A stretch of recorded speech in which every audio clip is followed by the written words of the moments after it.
একলব্য রাঙার কেবিনের বাইরে দাঁড়িয়ে কান্না করে বলতে থাকে, রাঙা তোমাকে আমার জন্য সুস্থ হতে হবে। এমনটাই দেখতে চলেছেন রাঙামতি তীরন্দাজ ধারাবাহিকে। রাঙার পালস রেট টেস্ট স্টেবল না হলে ডক্টররা ভয় পেয়ে যায় আর সঙ্গে সঙ্গে তার ট্রিটমেন্ট আরো বাড়িয়ে দেয়। কিন্তু কোনোভাবেই রাঙা স্টেবল হয় না, উল্টো সে কোমায় চলে যায়। এটা দেখে একজন ডক্টর বলে ওঠে, ও শিট, পেশেন্ট তো কোমায় চলে গেল, আমাদের খবরটা বাইরে গিয়ে জানাতে হবে।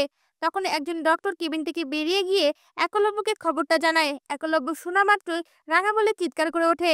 মিডিয়ার লোকেরাও সেই খবরটা জানা মাত্রই নিউজের মাধ্যমে সব জায়গায় ছড়িয়ে দেয়। এদিকে একলব্যের মা এই খবরটা দেখে ছুটে হসপিটালে চলে আসে। আর একলব্যকে অঝরেই কান্না করতে দেখে একলব্যের মা একলব্যকে জড়িয়ে ধরে নিজেও কান্না করতে থাকে।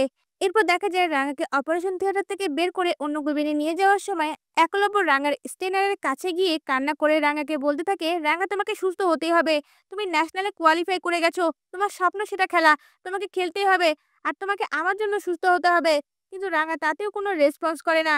রাঙাকে কেবিনে শিফট করা হলে ক্লাসের বাইরে দাঁড়িয়ে একলব্য কান্না করে একদৃষ্টিতে রাঙার দিকে তাকিয়ে থাকে আর বারবার বলতে থাকে, রাঙা তোমাকে সুস্থ হতেই হবে, আমি তোমাকে সুস্থ করে তুলবো। এই বলে সঙ্গে সঙ্গে মন্দিরে ছুটে যায় আর মন্দিরে ঠাকুরের কাছে রাঙার জন্য প্রার্থনা করতে থাকে।